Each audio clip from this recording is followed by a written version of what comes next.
Sunday, a couple of days after the Batman. Has anything changed? I am here, sharing my love for anything and everything Batman.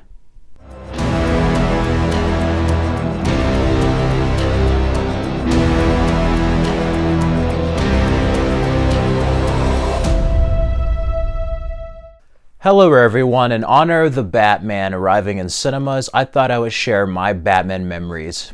My earliest memories of being a Batman fan all the way to now. After seeing the Batman, this will be kind of my own personal retrospective of being a lifelong Batman fan, and I'm sure many of you out there have your own memories of being a Batman fan. Be sure to share them down in the comments below. But enjoy this walk down memory lane as I share my personal experience with the character, the films, comics, video games, TV shows, everything Batman and pop culture. Grab your snacks and a drink, and let's go.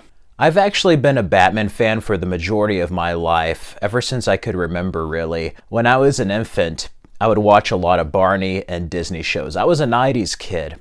And my brother was getting tired of watching Barney with me, so he put on the VHS tape of Batman from 1989, and that forever changed my life. That was my introduction into the character of Batman, this character that Bob Kane and Bill Finger created many decades earlier. I was just immediately captivated by the character, by the Art Deco Gothic look, Jack Nicholson as a Joker, Michael Keaton as Batman, this whole world that was so different compared to what I was seeing in Barney and Disney shows at the time. This was also aided by the animated series, which premiered on Fox Kids in 1992. Fox Kids was quite something for any 90s kids out there, you know. After school, we'd always go watch Batman, X-Men, Spider-Man, Beetleborgs, Mighty Morphin Power Rangers, Goosebumps. It was quite a time to be alive and quite a time to be a 90s kid. It was a time like no other. And those were my earliest memories of Batman. I wasn't around when Batmania happened in 1989, but I remember the VHS. It had the Warner Brothers catalog on there. Catalog. Use it to order your Warner Brothers ball cap. And while you're at it, you can order stuff like t-shirts, posters, movie books, ties. That's neckties. It's all in the catalog, which you can get now by dialing this 900 number. So when you get a chance, call... No, they have to call now. They can't watch the movie until they order their new catalog. You're despicable. Don't forget to call, folks. In addition to the classic Diet Coke commercial. Hello. Gotham Corner Store? Yes, we seem to be down to our last Diet Coke. A gentleman is on his way to pick some up. Just look for a black car. No, this black car will be rather difficult to miss. And by the way, the gentleman is usually in quite a rush. Just for the taste of it, Diet Coke! Yeah, the one with Alfred, an iconic commercial. They also had several commercials for that in Batman Returns. News alert. Someone is stealing Gotham City's power supply. Danger of citywide blackout. When you want a Diet Coke, you want a Diet Coke.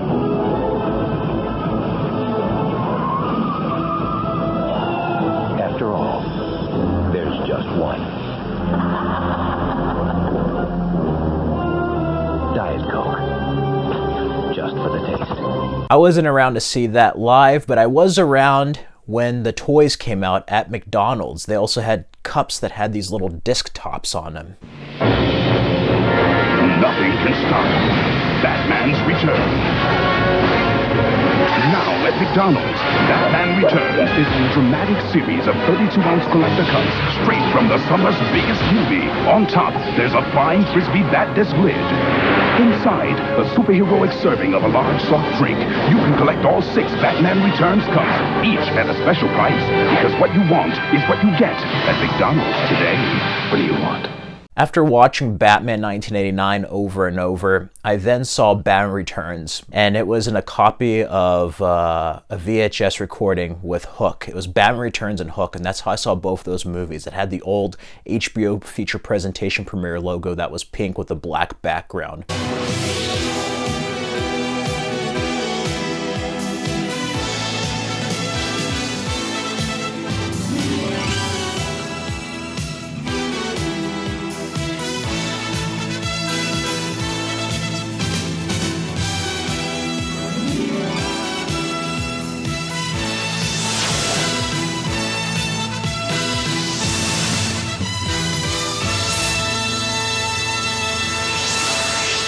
And that was a movie that I did not catch all the grotesque and other innuendo stuff growing up. I was just captivated by Catwoman, the Penguin, and to me that was Batman. Michael Keaton's Batman, as well as the Kevin Conroy Batman, were the earliest introductions to the character I ever had. And they even had toys for the animated series and the movies at the time. The signal goes out. Crime is on the rise. Batman returns. Exploding with power, the Bat ski boat thunders ahead, bolting onto land for a missile attack. Gotta fly, my dear Penguin Commandos. The time has come to punish Batman. Batman? Deep dive Batman surfaces. Fire! Tearing into battle, Batman blasts his torpedo. Penguins all wet. Gotham City's greatest hero, Batman returns. It's a bomb! The eyes of justice are watching. It's Batman! Riddle me this. Where would a villain like me hide a bomb? Revving up on his high-powered bat cycle, Batman charges to the answer, a giant maze. What flies but has no wings? Time! And it's running out! Blasting off in his rocket gear, Take that! Turbojet Batman surprises Riddler. Time's up. The eyes of justice, Batman. Figure included with bat cycle. Other figures sold separately. Batman, Joker's turned up at the Gotham McDonald's. On my way. Robin, meet me at the Gotham City McDonald's. Right, Catwoman's been sighted there. They're ours now. Just imagine Batman's surprise when he finds out everyone's talking about the Batman Happy Meal toys at McDonald's. One of 8 exciting action toys or vehicles with each Batman Happy Meal you buy your kids. What you want is what you get at McDonald's today. Why have they been in there so long? They're probably just toying with us, Robin. Those were classic for those who remember. I have the Penguin car, the Joker little vehicle, and Poison Ivy's little vehicle somewhere. And it wasn't until 1995 when I saw my first Batman in theaters. It was actually Father's Day weekend. It was my mom and dad, my brother-in-law and sister. My nephews and nieces weren't born yet. I was about 4 years old, and that was my earliest memory, that and Toy Story, movies I went to go see. Supposedly, I saw Lion King, but I can't remember.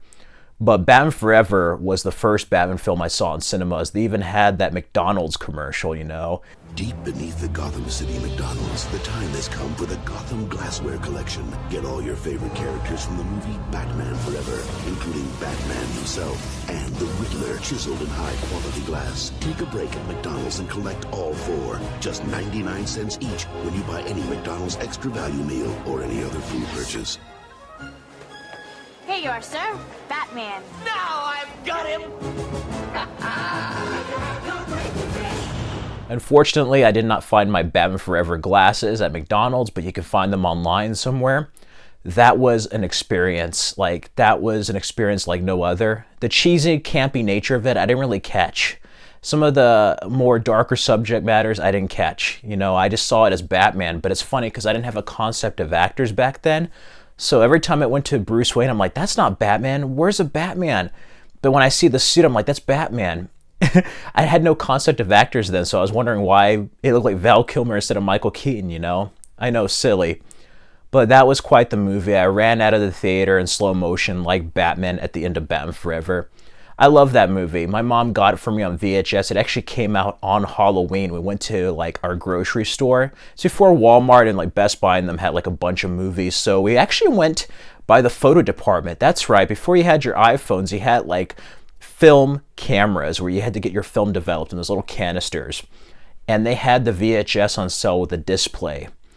in the front of that. My mom got it for me, and she also went to Sears and got me like a Sonar suit Halloween costume. So that whole year, I thought I was Batman. And granted, I was already dressing up as Batman before that with the animated series outfit. I was a Batman fan that early on. You could thank my brother for that. But that was a movie that was just so entertaining. The first VHS I had, I watched it so many times that the VCR ate up the tape. So my sister ended up getting it for me years later.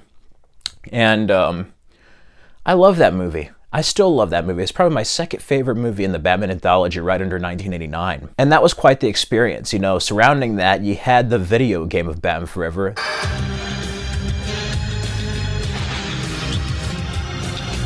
He can run, there's no escape. He can hide, that's his fate. He can fight with all his might and never win.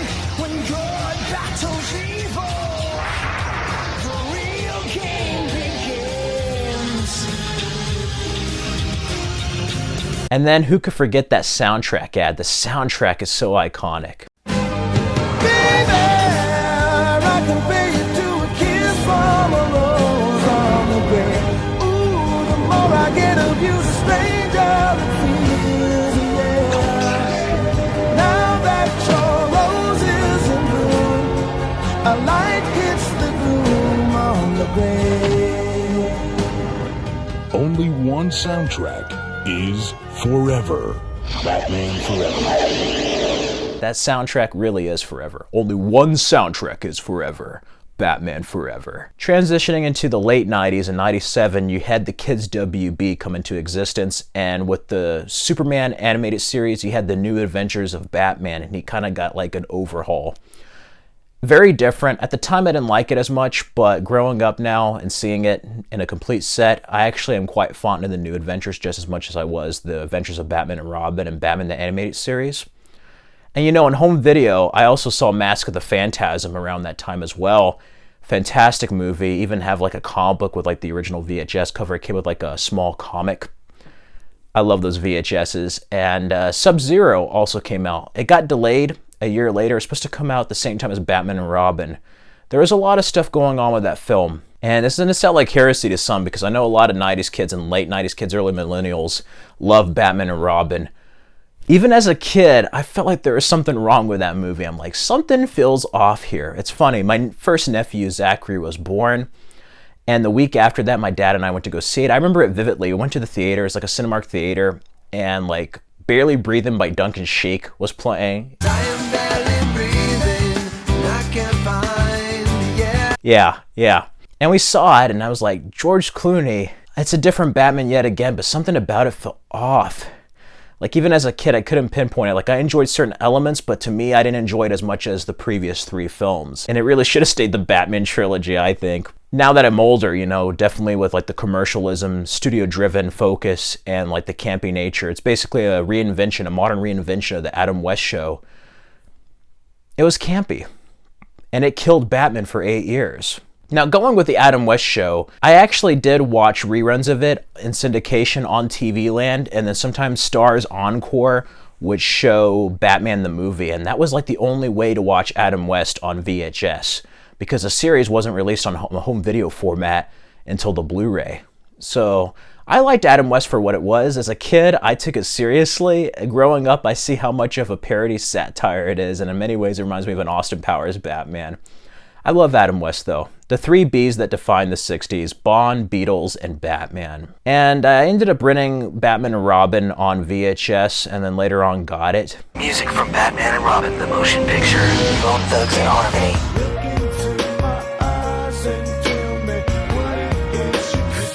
The Smashing Pumpkins. R. Kelly. Dolls. Malongo. Plus, R.E.M., Jewel, Underworld, Soul Coffin, and more. Music from Batman and Robin, the motion picture. All these hits on one CD. And it's a movie I didn't rewatch too many times, but I have to say, ever since I was younger, I did enjoy Arnold Schwarzenegger's Mr. Freeze. You know, the ice puns were funny.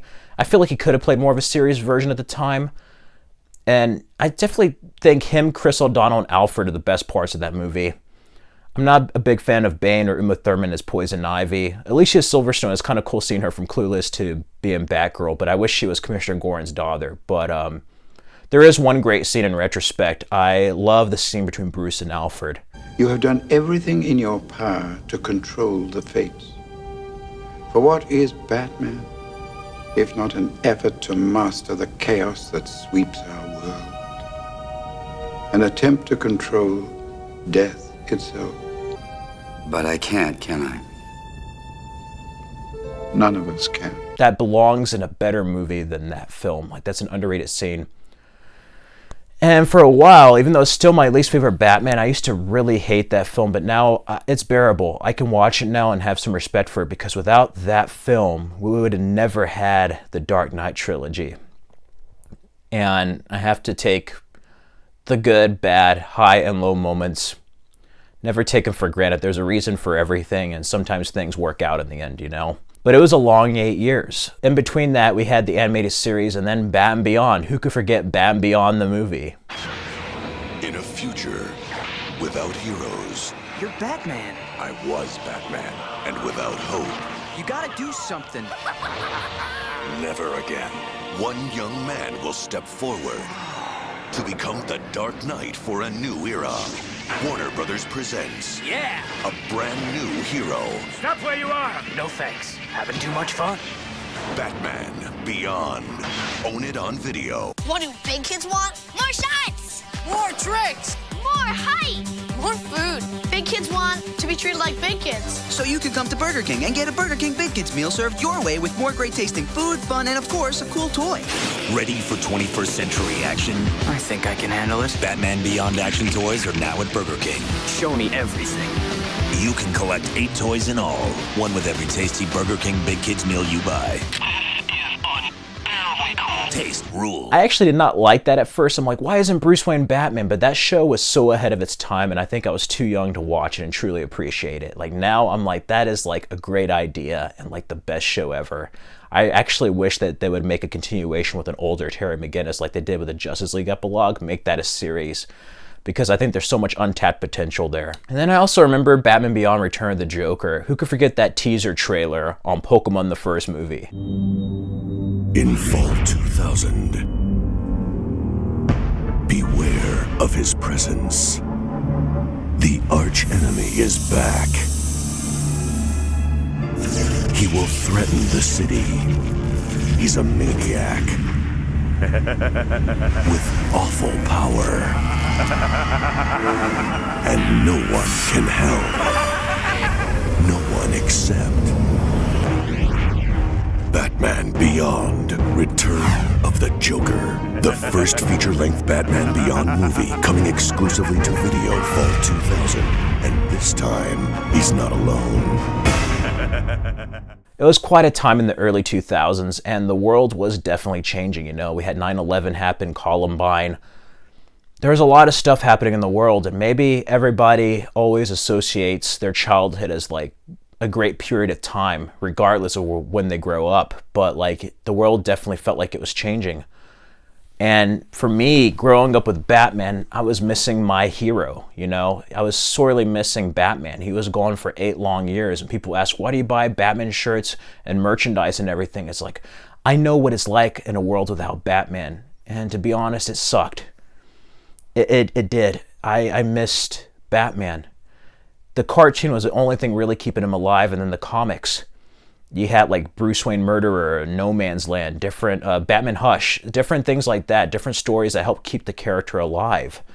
But it was a long period of time in between the films. We did, however, have short-lived spin-off with Birds of Prey. Who could forget that? They ended up going with the Earth 2 Huntress, with like it being the daughter of Selena Kyle and Bruce Wayne. I actually loved that show. It was cheesy, yes, but back then, I'm like, this is like a comic book thing taken seriously. Probably still one of the best versions of Barbara Gordon Batgirl. I love what they do with Oracle and the Watchtower, having a different version of Black Canary. And Who could forget that theme song, the original theme song, Revolution?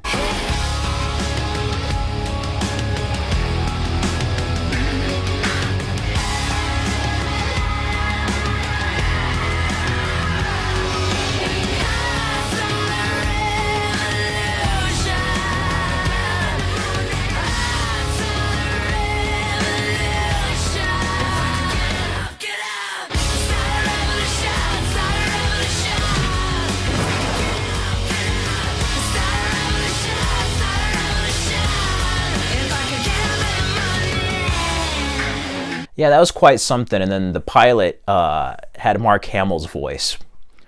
And there was a lot of speculation with Batman on film. You had that Wolfgang Peterson Batman Superman film kind of circling around, Nicolas Cage's Superman, and as well as like Darren Aronofsky's Batman Year One. And that was the time I discovered BatmanOnFilm.com. Yeah, those are great times seeing what Batman film would come to fruition. There was even a Batman Beyond film in the running with like Paul Dini writing the script. There's just so many Batman projects. You didn't know when Batman was going to come back on film. And I got excited for a little bit. There was those OnStar commercials. I don't know if you remember those. Let's take a look. This is how you exterminate a bat! Batman, this is Karen Boyd from OnStar. I got a signal your airbag went off. Should I send for an ambulance? Everything's fine. Send the police to 4th and Main. I'll contact them right away.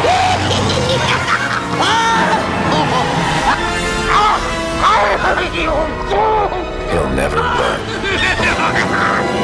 That was a fun one. Joker looked kind of freaky there. And then there was one with Penguin that was very action-packed.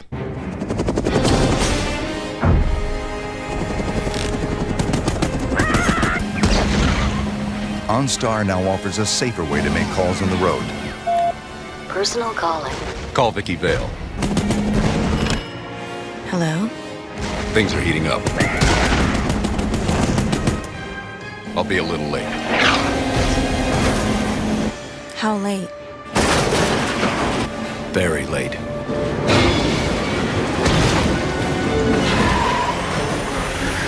There's never a good time to take your eyes off the road. Personal calling. Call Commissioner Gordon. Batman, the Penguin's all yours. So long, Batman! It's been a real blast!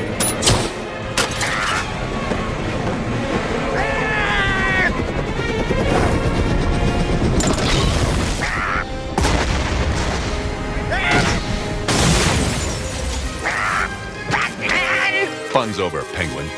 Then Riddler. OnStar now offers voice access to internet news, stocks, and email. Riddler. Virtual advisor. Get email. Riddle me this. What do a river and money have in common? A bank. Get my business news. Gotham City Bank closed early today for its stockholders' dinner. It's payday, boys! Not today. Get him!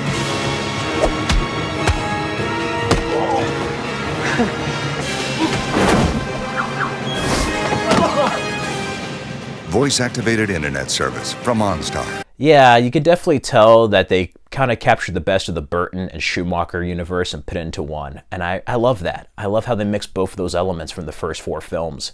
And it's probably the last time that we saw that era of Batman. And I was excited because like you enter a sweepstakes and you could see like the 5th Batman movie or be a part of it or an extra in the next Batman film. And ultimately they ended up going with a reboot. But before that, I remember seeing Harry Potter and I was excited that there was rumors of a new Batman film. And who could forget that trailer? He will be called upon yet again to save the world.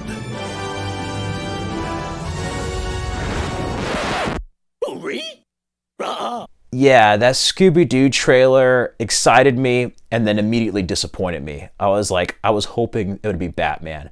I haven't seen a bait and switch like that since the Austin Powers Spy Who Shagged Me teaser with Dr. Evil. You thought it was like the Phantom Menace teaser, you know? It's crazy, I know. But then we had a new era. Why do we fall, Bruce? So we can learn to pick ourselves up. And that is what Christopher Nolan did with Batman Begins. Christian Bale, amazing actor. I only saw him in Empire of the Sun at the time when he was a young kid. He was also on the Little Women movie with Winona Ryder in '94. I didn't see American Psycho actually until after Batman Begins and before Dark Knight. So that was like my introduction to Christian Bale. And then Christopher Nolan, I was actually aware of his film Memento. My brother and I used to follow a lot of independent films and watch the IFC channel. So like that's where I saw Memento. So I was familiar with Christopher Nolan as a filmmaker. Things were looking very good. And I remember under the Batman on Film site, it was actually known as Batman the Intimidation Game. That's when people thought that was a title.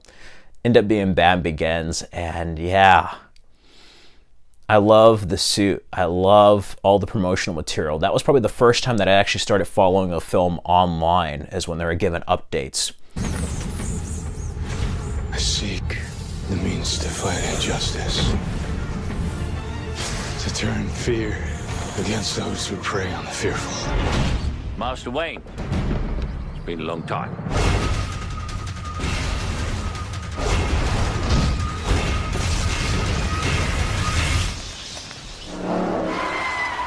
So what do you think? Does it come in black? Summer of '05 arrives. That is the first Batman film to finally get it right, and the Batman film where the villains do not overshadow the hero. This is about Batman and shows us why a man dresses up as a bat. It started something not only for Batman, but like the comic book film genre and films in general with like reboots. After this, you had Casino Royale and Star Trek. This changed the game on so many levels. And the year before, we had an excellent film with Spider-Man 2. Year before that, X-Men 2. So like, there's definitely a shift in the genre moving forward in cinema. I absolutely love this movie.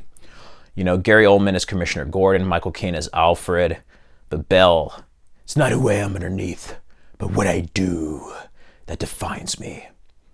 I love that part with Carmine Falcone. He's just like, what the hell are you? And he just like crashes through the window. He's like, I'm Batman. Love that. That film I saw so many times. I remember my brother-in-law took me. I was visiting my hometown during the summer. We were away, my parents and I visited my sister and brother-in-law. My brother-in-law took me and my oldest and youngest nephew at the time, Zach and Manny. And that film was just like everything you wanted in a Batman movie. Like, this is the Batman movie that we as Batman fans were waiting for. I love the Tumbler. Does it come in black? You know, Morgan Freeman as Lucius Fox. And I love the whole red herring with Henry Ducard. He thought it was the character from the Man Who Fell story in the comics, and it's actually Ra's al Ghul. I love that. And the ending with the Joker card was totally like Batman Year One.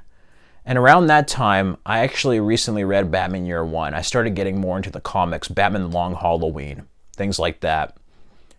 And it just left you with excitement for the future. Like, wow, they're going to have the Joker again. Who is it? And at that time, you didn't think anybody would ever touch Jack Nicholson. Little did we know, right?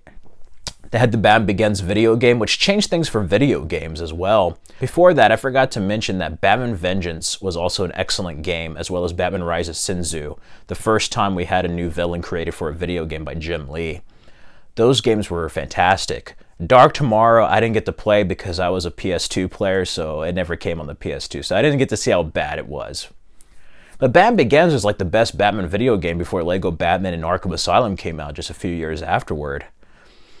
And that was quite something. That reinvigorated my love for Batman. The Batman Anthology came out on DVD with new features, and it was quite the time to be a Batman fan. Batman was finally back, you know, in a big way. It almost made me feel like being a child again. But like now growing up, it's like this is a Batman for like my generation now, you know? It isn't just my big brother's Batman. Batman Forever was for me growing up, but like this is clearly like my generation's Batman. Dark Knight arrived and completely transcended the genre. And at first I was like, really? The guy from Brokeback Mountain and A Knight's Tale is gonna be Joker? Some men aren't looking for anything logical.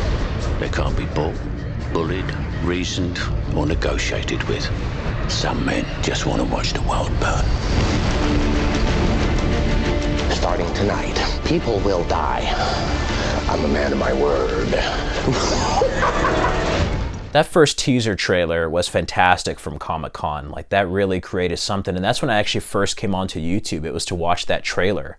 That's when I actually discovered YouTube.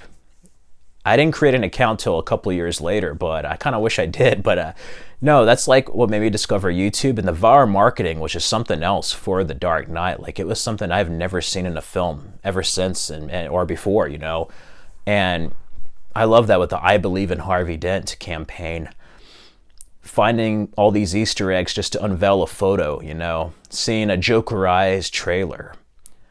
And it completely took me off guard when I saw trailer 2 on I Am Legend. That trailer, I forgot what movie I went to go see. Why so serious?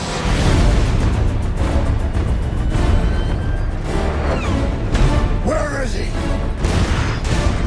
People are dying. What would you have me do? Endure. You can be the outcast. You can make the choice that no one else will face.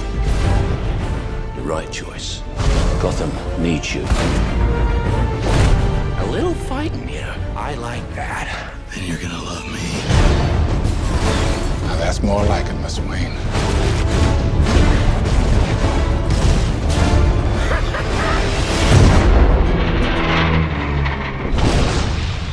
It's all part of the plan.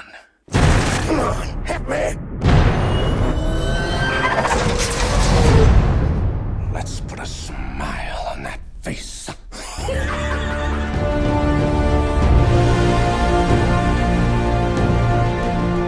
Yeah, still one of the best trailers, I think, along with the DC fandom teaser for the Batman. And that Christmas, I was just thinking about like what the Dark Knight's going to be like that year. And in January, unfortunately, it was strange because like the day I found out about Heath Ledger passing away, it's weird how when a high celebrity or somebody young is taken in life, but it's crazy when somebody famous or somebody young that is taken too soon, you know exactly where you were. I remember how I was talking to my friends in high school, how I loved the trailer and I just couldn't wait for The Dark Knight. I went home, was working on biology homework. And that's when they announced the news, and I was like, I don't believe this. This is like bogus. This is like a false report. I went on BatmanOnFilm.com, and tragically, I found out what happened with Heath Ledger, and it just like left me gut-wrenched. And I was like, did they finish the film? Is he going to be able to be seen as the Joker? What's going to happen? It turns out they did complete it, and that really changed the whole nature of that film and made it something bigger than it already was, you know? And they didn't release any trailers or anything for quite some time until May, when Iron Man came out. As a matter of fact, I actually saw 10,000 BC just to see if there was a Dark Knight trailer 3. There wasn't. But I remember it being on Iron Man, and that summer kicked off what I guess was a feeling of like Batmania in 1989. That's the closest I felt to that with The Dark Knight, and it was quite something, you know. And this was the first film that was also going to be shot in IMAX, the first feature film from a major motion picture studio, because he had other films that were shot in IMAX, but they were like documentaries or stuff with nature and space and NASA. You never had like a serious movie made with IMAX camera. So my parents took me to Austin, Texas as the closest IMAX with Bob Bullock Museum at the time. And that was quite something, waiting in line to go see that. And that film changed my life. As a Batman fan, as an audience member, and as an aspiring filmmaker, that film just left me in awe. It just changed everything. Heath Ledger gave a great performance that he later on won an Academy Award for Best Supporting Actor. That film deserved everything. It deserved even a Best Picture nomination. That was The Godfather Part 2 of comic book movies. Matter of fact, it's an insult to call that a comic book movie. It transcended the genre so much that it was just a great film, period. I love it. I love how grounded it was with Chicago. Aaron Eckhart, I think, is terribly underrated as Harvey Dent. You have Maggie Gyllenhaal there, adding another layer to Rachel Dawes, taking over from Katie Holmes. And then Christian Bale. Yeah, his voice is a bit growly, but I loved his new suit. This city just showed you that it's full of people ready to believe in good. Yeah, I love The Dark Knight. I only saw it twice in theaters, though. I didn't have my own car then. I didn't know how to drive. So that was quite the year around the release of the DVD, looking at online stuff, but then getting the DVD. I didn't have Blu-ray yet. I didn't have a PS3 yet, so I didn't have it on Blu-ray initially. But I enjoyed that film dressed up as a Joker for Halloween, even filmed some stuff for my media tech class with like a Joker mask. Wasn't the best. I probably would have been better off with makeup. I was like 300 pounds overweight at the time, so I wasn't as skinny as I am now. But it was quite the time to be a Batman fan. Like, Batman was back in a big way, and even people who like made fun of Batman for being lame or like saying how Spider-Man's better than Batman and all this stuff, everyone shut the hell up after Dark Knight. Like, suddenly everybody and their mother was a Batman fan. And it was quite something, man. I have to say, even people who never read the comics were suddenly Batman fans. It was almost like, I guess the most recent occurrence of that would be like when Disney bought out Star Wars, and then suddenly you have these Disney fans who are just like, I love Star Wars, but I never watched or liked anything before the Disney Star Wars. So it's kind of how it was with Batman, with The Dark Knight. And you know, at the end of Batman Begins, going into it, I knew that if they made a third film, it would never top The Dark Knight. Just because of how they did the tease in Batman Begins and then the Joker, I'm like, this is going to be The Empire Strikes Back. Next one's going to be Jedi. There's no way it's going to measure up. There's no way it's going to be worse. It's either going to be just as good as the first, or it's going to be good, but not as good as the second. And I went into that early on. A lot of people were kind of disappointed with Dark Knight Rises, and you had to wait a while. I actually watched that film endlessly, both Dark Knight and Dark Knight Rises, but on Dark Knight, I watched it every day, and I finally stopped watching it after doing a 100-page report for my college class. Yeah, I did an essay called Dark Knight, A Fable of Order and Chaos.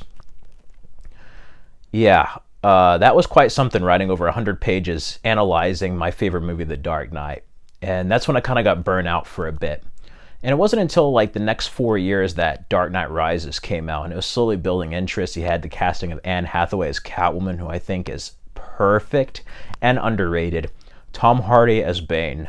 No one cared who I was till I put on the mask. I think Christian Bale gave his best performance in that film. And I remember the MTV movie trailer. Like, you had the teaser that was on Harry Potter and the Deathly Hallows Part 2, but that MTV trailer really kicked it off that summer.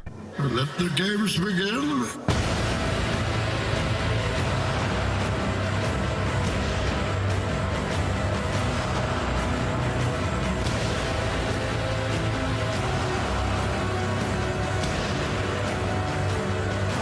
He's behind you.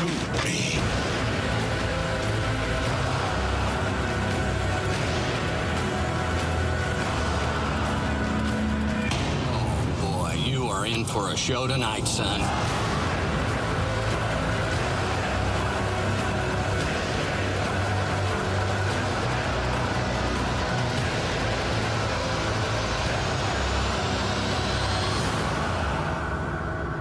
What do you know about him? That you should be as afraid of him as I am.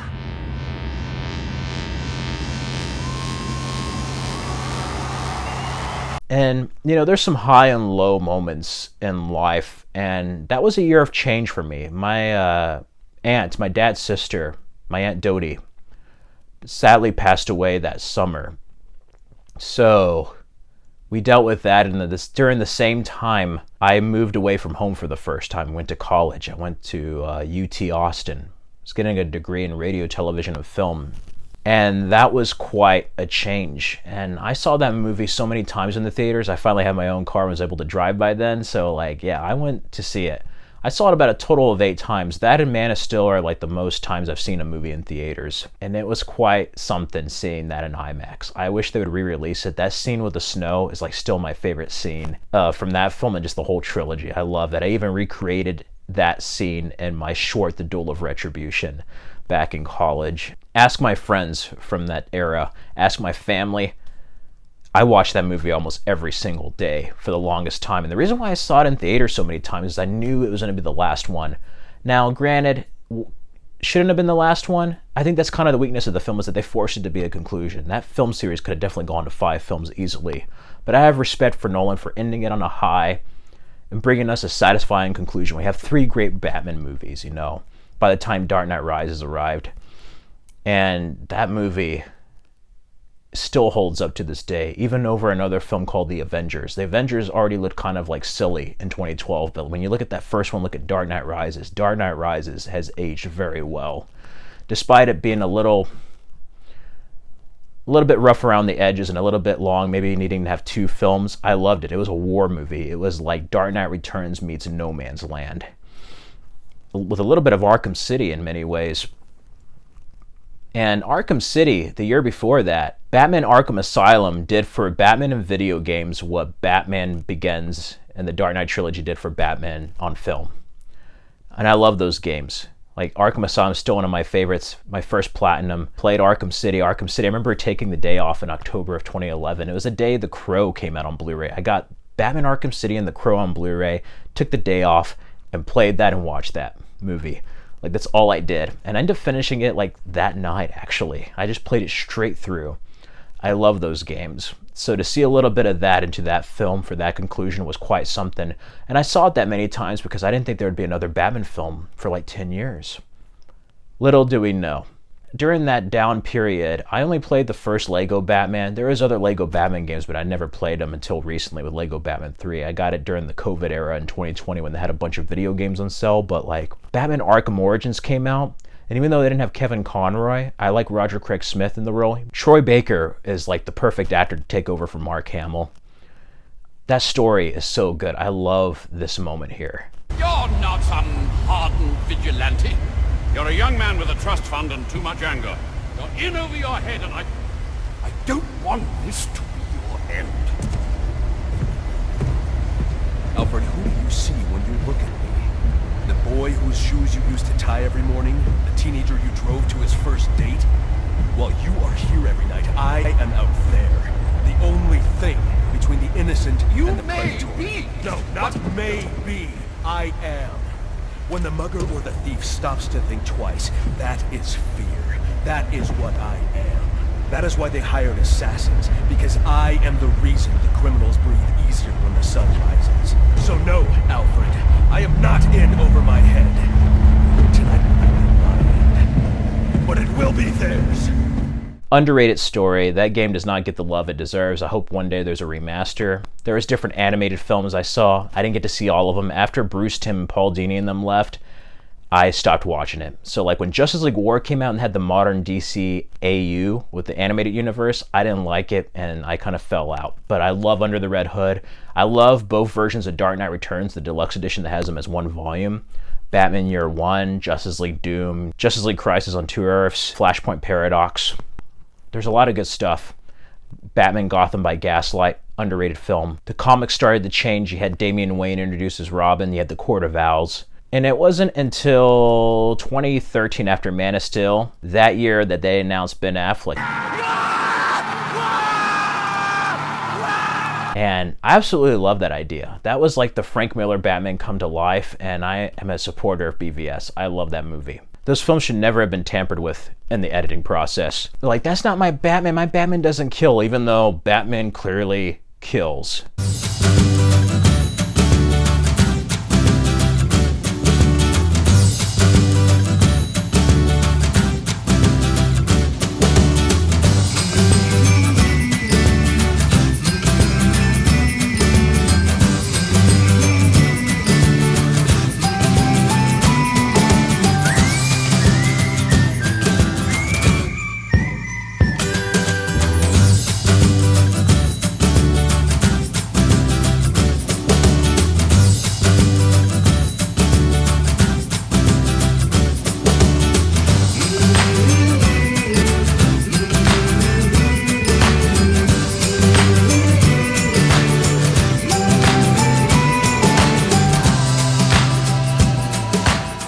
Yeah.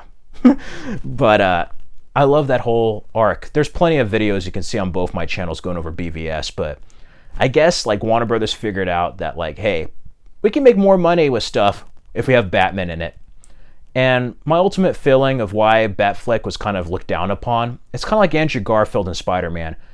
Both of them are probably the most perfect comic book accurate portrayals of Batman and Spider-Man, but because it was so soon after the previous incarnation, I think people had problems with it. Now, both incarnations are welcome for Spider-Man and Batman, and that's ultimately what I feel about it. Justice League was kind of a dark era, but before we get to that, after the BVS casting, we had Batman Arkham Knight. That was a great day. I got a PS4 edition with that. That's when I upgraded for a PS4, and that game was incredible. The story wasn't as strong as the previous ones. Batmobile could have been better, but like, that's as perfect for a Batman game as you can get, and I love all the suits, all the DLC content, really enhance that video game. And it was just in time for BVS to show up. And I remember BVS because it came out right after Deadpool, and when my brother actually had his daughter, my niece, my youngest niece, Athena, was born, and she's now a very big Batman fan. I guess God does have a sense of humor. Since my brother showed me the VHS of Batman, now his daughter's like a crazy Batman fan, go figure. But it wasn't really until the Ultimate Edition that the film started to get a little bit more love, and I'm like, why did they do that? Why did they cut that? Like, that ruined the movie. That went from making Batman the hero to making Batman the villain and making it more of a Clark Kent Superman story. But that was not the first time that they edited stuff. You had David Ayer have his cut completely demolished in Suicide Squad. And then the travesty with Justice League. I've went over this. That was a sad day. The projector went out. It was the anniversary of the Justice League show, actually. Another great show during the animated era. And we had to get another auditorium. It was just me by myself. I had the popcorn bucket and drink. And I was on the top row, so by the time I came down, went to the other auditorium, I got a bad seat and then saw what I saw. And it was just bad. Something's definitely bleeding. Batman was made out to be a joke. I haven't felt that low since like the Joel Schumacher Batman and Batman and Robin. Like, it was just bad. To add salt to the wound, people in my auditorium clapped, gave it a standing ovation. I was the only one sitting down. I was just like, what the hell did everyone else see? It was quite a dark time of like what could have been. There was a lot of stuff going on with Ben Affleck and ultimately him backing out of the Batman, which disappointed me because ever since I saw the film The Town, I always thought Ben Affleck would make a really crazy good Batman movie. And I was like thinking of like the Nolan era Batman then. I still want to see him direct it. Even if he doesn't act as Batman, I still want to see him direct it. So like people and even my own relatives call me crazy, saying like the Snyder Cuts doesn't exist, or if it did, it's never going to be as good, not going to be that much better than the original. And I'm like, this is the original. And luckily in 2020, we had the return of the Snyder Cut. Justice League the way it was meant to be seen, and it's completely different. And I hope The Flash doesn't ruin Ben Affleck's Batman too much. I hope he goes off on a high, but if not, this isn't a bad way to end it. If Henry Cavill and him don't come back, I love the Snyder Cut. I luckily got to be featured on IGN FanFest Ask Zack Snyder Question. That was cool last year. And then with the Hero Sweepstakes, I got to share who's a hero in my family, and we got to see Justice League about a week early screening. So that was quite something. Finally seeing a film that many people said never existed, and it like clearly does. And you're seeing something that you never thought you even would see. I didn't think I'd be like 50 until I saw like a great Justice League movie. I still wish I was in my 20s though. I just turned 30 by then, but 2020 was quite something. I don't care how many demons and how many hells he's fought. He's never fought us, not us united. Love that. So many great Batman moments in that movie. And you know, in the previous year, after that announcement, DC fandom changed everything with that Batman Something in the Way teaser.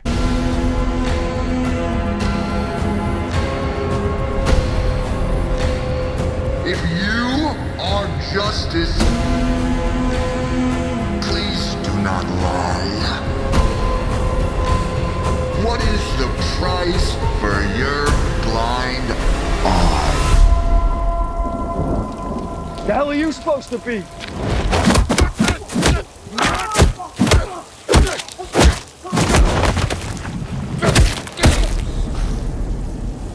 I'm vengeance.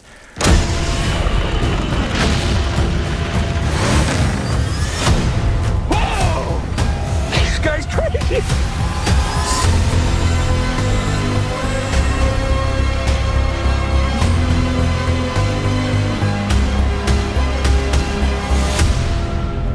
You're part of this too. How am I part of it? You'll see. I wasn't really keen on Pattinson. I'm like, really? The glittering vampire from Twilight? And my mom's like, remember how you felt about Heath Ledger? Remember how you felt about Daniel Craig taking over 007? It's like, yeah. And, you know, I've seen Good Time and some of his other films, but even then I was like, really? That trailer won me over. If they had no other trailers after that DC Phantom trailer, I would have been set to see it. And now we're here with The Batman, and it is like a hard-boiled film noir. It's like Batman, Long Halloween mixed with elements of Year One, minor bit of No Man's Land with a bit of ego, and Hush if it was rolled into like a filter of Seven, Zodiac, and like Chinatown. That's what it feels like. And it kind of reminds me a little bit of like Daredevil from 2003 with the narration, as well as Watchmen with Rorschach, you know. Great film. With repeated viewings, it may very easily be my favorite Batman. Right now, it's right under Batman Begins and Dark Knight for me. But I love it. It's a great time to be a Batman fan. We have the upcoming Gotham Knights coming out with a video game. Fingers crossed it's going to be awesome. You have this new Batman animated show. You have Harley Quinn there. You have other shows with other characters in the Bat family, like Batwoman. You have, well, I would account Arrow, really, as well. Then who could forget Gotham? Gotham was quite the show. The first season I loved the most. It got kind of campy afterwards, and I hated that suit at the end.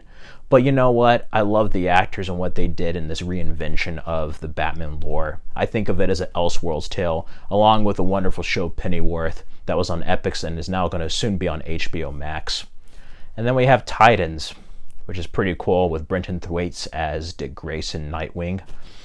And Jay Lysergo, yeah, he was Tim Drake. You may recognize him in The Batman, actually. Very cool there, but it's an exciting time.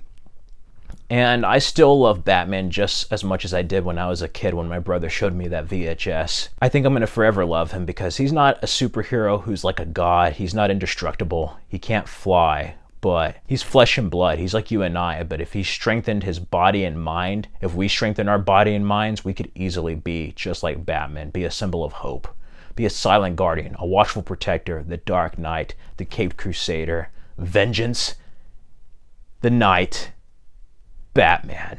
And for people out there, younger and older, I want you to share your perspective, share your memories of when you first fell in love with Batman, what made you a longtime Batman fan. Share your Batman memories out there. There's so much to cover that I probably didn't even go over. But that's the thing with Batman. He can be anything and everything. Not many heroes can be light and dark. Not many heroes can change with the time. But Batman is one of those heroes that can just be whatever he needs to be during a certain era. And different generations have their own different Batmans, just like every generation has their own Bond, you know? And yeah, upcoming we have The Flash with Michael Keaton and Ben Affleck. I hope they don't horribly screw that up. But Pattinson, it looks very, very bright, the future for what they're going to do there and the reinventions. And they took a lot of elements from the Telltale series. That's another series that really changed the game and your perspective of certain characters such as Vicky Vale and the Waynes. For anybody who hasn't played that, I highly recommend that. Batman's just in different forms of media now. And the characters have had another life. Harley Quinn was made on the animated series, had her own comic, now has her own show.